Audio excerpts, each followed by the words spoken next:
Hello students, welcome in today's online lecture of Organization of Commerce and Management for 12th standard.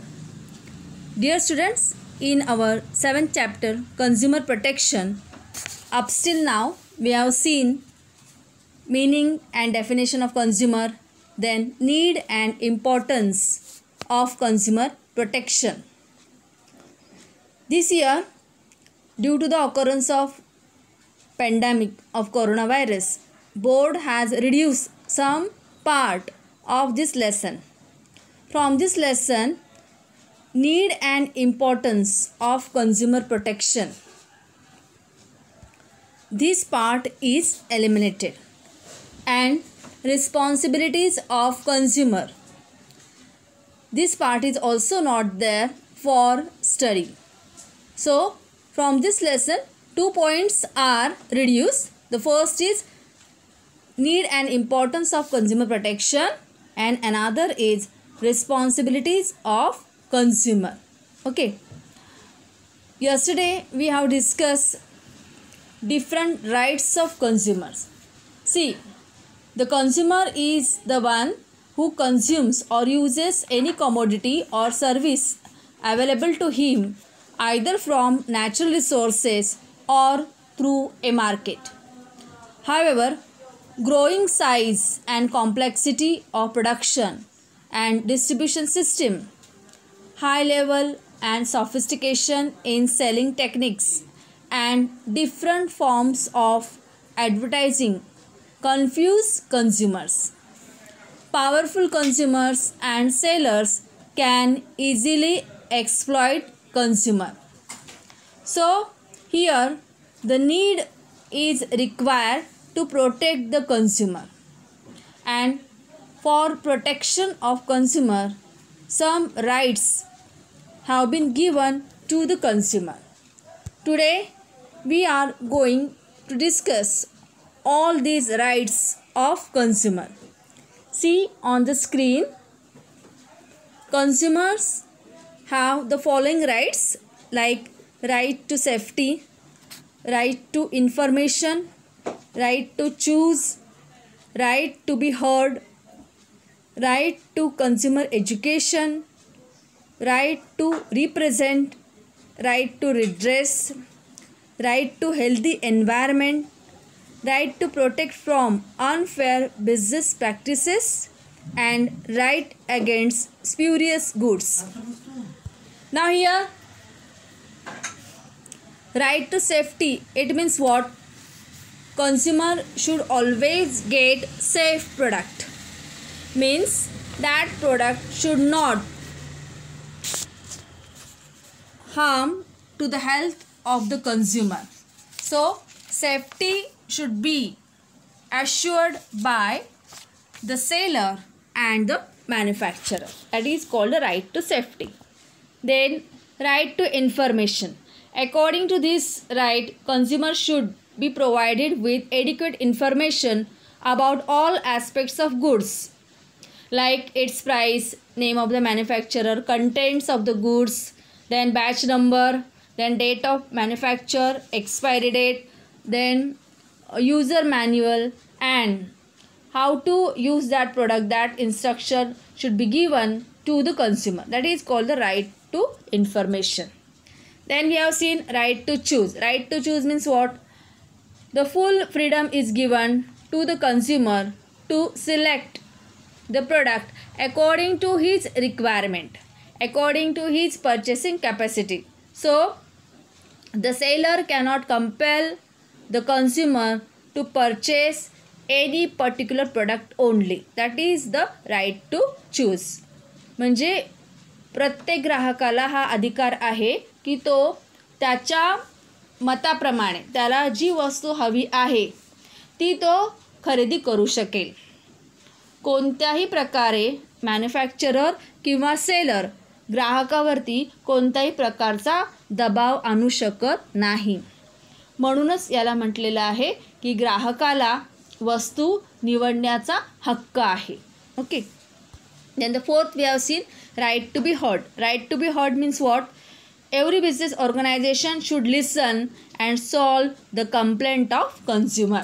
म्हणजे प्रत्येक business ऑर्गनायझेशनने, सेलरने, मॅन्युफॅक्चररने जर कन्झ्युमरच्या काही complaints असतील वस्तूच्या बाबतीमध्ये तर त्यांनी त्या ऐकून घेतल्या पाहिजेत.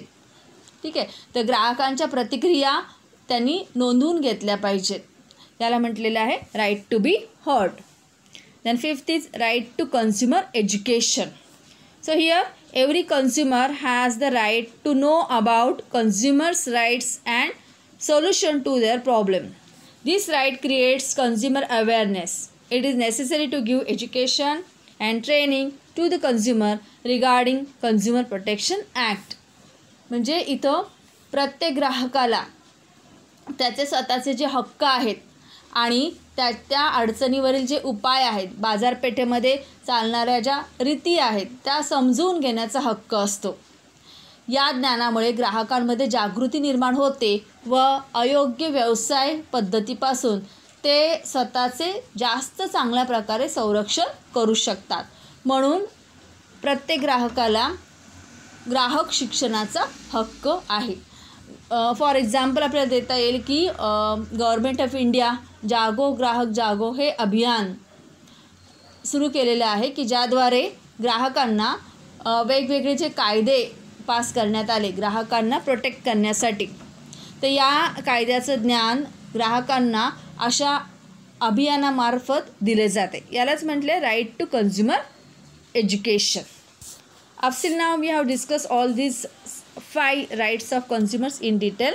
Now we are going to discuss the next, that is right to represent. Now what is the meaning of this right to represent? See, according to this right, it provides an opportunity to individuals and consumer groups to represent consumers' interest before consumer forum. The act allows the consumer to be represented by a person who is not a professional advocate. This provision is in recognition of consumers' right to represent. आता हा जो अधिकार दिलेला आहे की इथं consumer जे कन्झ्युमरचं तक्रार ऐकून घेण्यासाठी गव्हर्मेंटने जे फोरम एस्टॅब्लिश केलेले आहेत या फोरमच्या समोर कन्झ्युमर आपलं प्रतिनिधित्व करू शकतो आणि त्याची जी काही तक्रार आहे किंवा त्याची जर फसवणूक झालेली असेल तर तो आपलं म्हणणं या फोरमच्या समोर मांडू शकतो. So it is said that this act allows the consumer to be represented by a person who is not a professional advocate. म्हणजे जसं न्यायालयामध्ये जर आपल्याला आपलं म्हणणं मांडायचं असेल न्यायाधीशासमोर तर आपल्याला वकिलांमार्फत ते मांडावं लागतं. आपल्याला वकील नेमावा लागतो आणि मग परत त्याला फीस देणं, कागदपत्र जमा करणं, त्यानंतर वेगवेगळ्या फॉर्मॅलिटीज कंप्लीट करणं यासाठी खर्च येतो. तर राईट टू रिप्रेझेंट हा असा हक्क आहे की ज्यामुळे एक सामान्य ग्राहकसुद्धा आपली स्वतःची बाजू त्या फोरमच्या कन्झ्युमर फोरमच्या समोर मांडू शकतात. म्हणजे प्रोफेशनल ॲडव्होकेटच तिथं असला पाहिजे अशी काही गरज नाही किंवा तुम्ही फक्त एखाद्या वकिलाच्या मार्फतच ग्राहक आपलं म्हणणं मांडू शकतो असे काही नाही. तर यामुळे सामान्य ग्राहकांनासुद्धा जो काही त्यांच्यावरती अन्याय झालेला आहे तो अशा कन्झ्युमर फोरम समोर सहजपणे मांडता येतो आणि त्यामुळे ग्राहकांना जास्तीचा खर्च वगैरे सुद्धा काही येत नाही. तर अशा प्रकारे हा राईट टू रिप्रेझेंट हा ग्राहकांना दिलेला आहे. Okay, now the next is right to redress. Now what is this right to redress? Along with the right to represent, right of redressal is also given. Only filing of complaint is not enough to give justice to consumer. So this right implies fair settlements of claims. According to Consumer Protection Act, 3-tier quasi-judicial consumer dispute redressal machinery is established for settlement of claims such as district commission at district level, state commission at state level, and national commission at national level. Consumers are protected from business malpractices. विद्यार्थी मित्रांनो, फक्त ग्राहक जे मंच निर्माण केलेले आहेत किंवा कन्झ्युमर फोरम जे आहेत त्यांच्यापुढे नुसतं म्हणणं मांडून चालत नाही किंवा नुसती केस फाईल करून चालत नाही, तर त्याच्यावरती काहीतरी सोल्युशन दिलं गेलं पाहिजे. ओके, प्रत्येक ग्राहकाला योग्य न्याय हा मिळाला पाहिजे आणि त्यासाठी हा राईट टू रिड्रेस हा ग्राहकांना देण्यात आलेला आहे. आता या पद्धतीमुळे काय होतं की तक्रार नोंदवल्यावर त्याचं निवारण कायदेशीर पद्धतीनं होणं हे गरजेचं आहे आणि त्यामुळेच ग्राहकांना संरक्षण देण्यासाठी कन्झ्युमर प्रोटेक्शन ॲक्ट अंतर्गत 3 स्तरावरती एक रिड्रेसल मशिनरी ही एस्टॅब्लिश केलेली आहे की जो ग्राहकांचा जे काही मतभेद असतील ग्राहक आणि सेलर यांच्यामधले किंवा ग्राहकावरती अन्याय झालेला असेल तर त्यांचे जे काही प्रॉब्लेम्स आहेत, त्यांचे जे काही कंप्लेंट्स आहेत, तर या ज्या कंप्लेंट्स आहेत ते एका यंत्रणेसमोर ते सॉल्व करण्यासाठी 3 स्तरावरची ही यंत्रणा निर्माण केलेली आहे. आता ही जी यंत्रणा आहे ती कुठे कुठे काम करते, तर डिस्ट्रिक्ट कमिशन हे डिस्ट्रिक्ट लेवलवरती काम करतं, त्यानंतर स्टेट कमिशन हे स्टेट लेवल म्हणजे राज्यस्तरावरती काम करतं आणि नॅशनल कमिशन हे पूर्ण राष्ट्रीय स्तरावरती काम करत असतं. म्हणजे अगदी खेड्यातील जरी ग्राहक असेल तरी त्याला डिस्ट्रिक्ट कमिशनमध्ये जाऊन किंवा त्या फोरमकडे जाऊन त्याची स्वतःची तक्रारही मांडता येते आणि तिथूनच त्या ग्राहकाला योग्य तो न्याय मिळू शकतो. म्हणजे अशा ग्राहकांना की जे खेडोपाड्यामध्ये आहेत त्यांना फार असं लांब जाण्याची गरज नाही. त्यांचे जे काही प्रॉब्लेम्स असतील ते तिथंच सॉल्व केले जातात. म्हणून हा राईट टू रिड्रेस हा ग्राहकांना दिलेला आहे की नुसतंच कंप्लेंट्सचं फायलिंग करून उपयोग नाही, तर त्याच्यावरती सोल्युशन हे मिळालं पाहिजे. प्रत्येक ग्राहकाला न्याय हा मिळाला पाहिजे आणि त्यासाठीच न्यायव्यवस्थेप्रमाणेच क्वासी ज्युडिशियल कन्झ्युमर त्याला म्हटलेलं आहे की न्यायव्यवस्थेप्रमाणेच 3 स्तरावरची यंत्रणा ही निर्माण करण्यात आलेली आहे आणि ती पण ग्राहक संरक्षण कायद्याअंतर्गत की जी 3 स्तरावरती काम करते. एक म्हणजे जिल्हा स्तर, राज्यस्तर आणि राष्ट्रीय स्तर. हे जे कमिशन्स आहेत district commission, state commission and national commission, तर यांच्याद्वारे सर्व ग्राहकांच्या तक्रारींचं निवारण हे वेगवेगळ्या लेवलवरती केलं जातं. यालाच म्हटलेलं आहे right to redress. Now the next right is right to healthy environment. All the consumers have a right to healthy and clean environment. According to this right, consumer can demand action against the pollution causing business organization. All consumers have the right to healthy and clean environment in present and even future. म्हणजे याचा अर्थ असा आहे की प्रत्येक ग्राहकाला एक व्यक्ती म्हणून निरोगी पर्यावरणात राहण्याचा हक्क आहे आणि हा जो हक्क आहे तो केवळ वर्तमान काळासाठी नाही तर भविष्याची तरतूद म्हणून सुद्धा ग्राहकांना हा हक्क असतो. जसं की समजा जर एखाद्या उत्पादकाच्या उत्पादन प्रक्रियेमुळे हवेचे अथवा पाण्याचे प्रदूषण होत असेल तर समाजाकडून त्यावर हरकत घेतली जाऊ शकते. जनहित याचिकेच्या माध्यमातून अशी हरकत घेता येते. म्हणजे आपण बघतो आपल्या आजूबाजूला की कित्येक अशा इंडस्ट्रीज आहेत की ज्या समाजाचा विचार न करताच त्यांचं जे सांडपाणी असेल किंवा जे वेस्ट मटेरियल असेल त्याच्यावरती प्रक्रिया न करताच ते पिण्याच्या पाण्याच्या स्रोतांमध्ये ते सोडलं जातं आणि यामुळे वॉटर पोल्युशन हे निर्माण होतं आणि हे वॉटर पोल्युशन झाल्यामुळे कित्येक लोकांच्या जीवाला हा धोका होऊ शकतो, बरोबर. तर यासाठीच हा राईट टू हेल्दी एन्व्हायरमेंट हा ग्राहकांना दिला आहे. समजा एखाद्या ग्राहकाला असे लक्षात आलं की एखादी मॅन्युफॅक्चरिंग कंपनी किंवा सेलर पर्यावरणाची काळजी न घेता पर्यावरण दूषित करत असेल तर अशा मॅन्युफॅक्चररवरती किंवा सेलरवरती तो केस दाखल करू शकतो. हा एक प्रकारचा गुन्हा आहे की पर्यावरणाची काळजी न घेता की आपलं प्रोडक्शन प्रोसेस करत असताना योग्य प्रकारे टाकाऊ पदार्थांवरती प्रक्रिया न करता हवेमध्ये, पाण्यामध्ये किंवा इतरत्र ते असेच फेकून देणे किंवा सोडून देणे हे चुकीचं आहे आणि याच्यावरती ग्राहकाला न्याय हा मागता येतो आणि यालाच म्हणलेलं आहे राईट टू हेल्दी एन्व्हायरमेंट. प्रत्येक नागरिकाला चांगल्या वातावरणात राहण्याचा हक्क हा दिलेला आहे. Now the next is right to protect from unfair business practices. See here,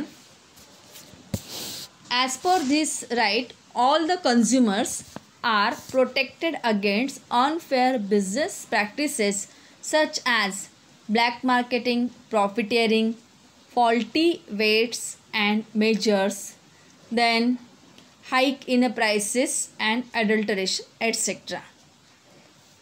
आता हा हक्क काय सांगतो तर या हक्काप्रमाणे प्रत्येक जो नागरिक आहे किंवा जो कंझ्युमर आहे त्याला ज्या चुकीच्या व्यापाराच्या पद्धती आहेत जसे की ब्लॅक मार्केटिंग करणे, त्यानंतर चुकीची वजनमाप वापरणं किंवा मुद्दाम वस्तूच्या किमती वाढवणं, त्याचप्रमाणे भेसळ करणं, या ज्या चुकीच्या व्यापाराच्या पद्धती आहेत तर या सर्वांविरुद्ध ग्राहक आपला आवाज हा उठवू शकतो की ग्राहक संरक्षण कायद्यामध्ये या हक्काचा सुद्धा समावेश करण्यात आलेला आहे, जेणेकरून जर ग्राहकांना असं लक्षात आलं की आपल्या इकडचा एखादा सेलर किंवा मॅन्युफॅक्चरर हा चुकीच्या व्यापाराच्या पद्धती वापरतो आहे की कृत्रिम टंचाई तो निर्माण करतो आहे अन्नधान्याची किंवा वस्तूच्या ज्या किमती आहेत त्या अवाजवी आहेत, तर अशा प्रकारच्या सेलर विरुद्ध किंवा प्रोड्युसरच्या विरुद्ध ग्राहक तक्रार दाखल करू शकतात. ही अनफेअर बिझनेस प्रॅक्टिस आहे. अनफेअर बिझनेस प्रॅक्टिस म्हणजे काय? अयोग्य व्यवसाय पद्धती की ज्याचा वापर बिझनेसमॅन स्वतःचा फायदा होण्यासाठी नेहमी करत असतात. जसं की अन्नामध्ये भेसळ करणं किंवा जे अन्नधान्य आहे त्याच्यामध्ये जसं ते अन्नधान्य दिसतं त्याप्रमाणे इतर वस्तू त्याच्यामध्ये मिक्स करणं आणि जेणेकरून त्या वस्तूचं वजन हे वाढेल आणि या इथं फायदा हा कोणाचा होतो तर त्या सेलरचा होतो, त्या प्रोड्युसरचा होतो, परंतु ग्राहकाचा मात्र नाहक इथं तोटा होत असतो. जेव्हा अशा गोष्टी ग्राहकाच्या लक्षात येतात तेव्हा ग्राहक अशा प्रोड्युसरच्या विरुद्ध किंवा सेलरच्या विरुद्ध तक्रार दाखल करू शकतो. हा त्यांना दिलेला हक्क आहे. Now the next is right against spurious goods. Now here this right is against the marketing of goods which are hazardous to health, spurious and danger to life इट्ससेल्फ.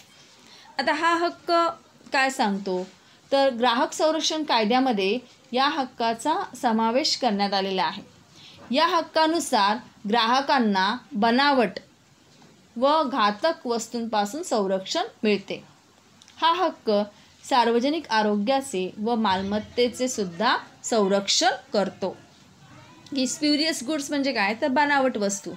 तुम्हाला माहिती आहे की जी ओरिजिनल कंपनी असते ती ज्या वस्तू बनवते तर त्या वस्तूंचीच कॉपी इतर असे काही लोक किंवा विक्रेते ओरिजिनल वस्तू सारखीच दिसणारी वस्तू ते प्रोड्यूस करत असतात, पण ॲक्च्युली ती नसते आणि ग्राहकांची ते फसवणूक करत असतात. आपल्या आजूबाजूला अशा अनेक प्रकारचे लोक आपल्याला दिसून येतात की जे अशा प्रकारच्या व्यवसायामध्ये गुंतलेले आहेत की जी वस्तू ओरिजिनल कंपनीची आहे त्याप्रमाणे दिसणारी डुप्लिकेट ज्याला आपण म्हणू शकतो, तर अशा वस्तूसुद्धा ते बनवतात आणि ग्राहकांच्या गळी उतरवतात. तर इथं तोटा कोणाचा होतो? ग्राहकाचा. आपला ग्राहक कसा असतो? आपल्या समाजामध्ये वेगवेगळ्या प्रकारचे ग्राहक आहेत. जसं अशिक्षित आहेत की ज्यांना लिहिता वाचता येत नाही, तर असे जे ग्राहक आहेत ते याचे शिकार बनतात की ज्यांना कळत नाही, तिथे काय स्पेलिंग काय लिहिलेलं आहे ते वाचता येत नाही. त्यानंतर कंपनीने काय इन्स्ट्रक्शन दिलेल्या आहेत प्रोडक्टवरती ते त्यांना वाचून समजत नाही. तर अशा ग्राहकांचा इथे मात्र काय होत असतो? नाहक बळी जातो. म्हणून राईट अगेन्स्ट स्प्युरियस गुड्स हा दिलेला आहे की जेणेकरून अशा प्रकारची ज्या चुकीच्या पद्धतीने वस्तूंची विक्री ही केली जाते आणि बनावट आणि घातक वस्तू या ग्राहकांपर्यंत पोहोचवल्या जातात, तर अशा विक्रेत्यांच्या विरुद्ध या हक्काचा वापर ग्राहक करू शकतात.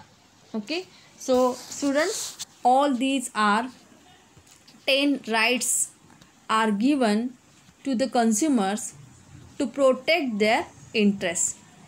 Just revise the right of consumers: right to safety, then right to information, then right to choose, right to be heard, then right to consumer education, right to represent, right to redress, then right to healthy environment, right to protect from unfair business practices, and right against spurious goods. So all these 10 rights are making consumer very strong. The only thing is that all the consumer should follow all these rights, and whenever it is required they should use their rights. They should raise their voice against the sellers or the producers who are following unfair trade practices. And from exam point of view also, all these 10 rights are very important. The question can be asked for the short note or the short answer. Therefore, read out all these 10 rights. All these 10 rights are very useful for you as a consumer also. So now you are all aware about the consumer rights. So now it's your duty also to tell your all relatives and friends about these consumer rights. In our next lecture, we are going to start with the new point. Till then, take care, be happy, and goodbye students. Thank you very much.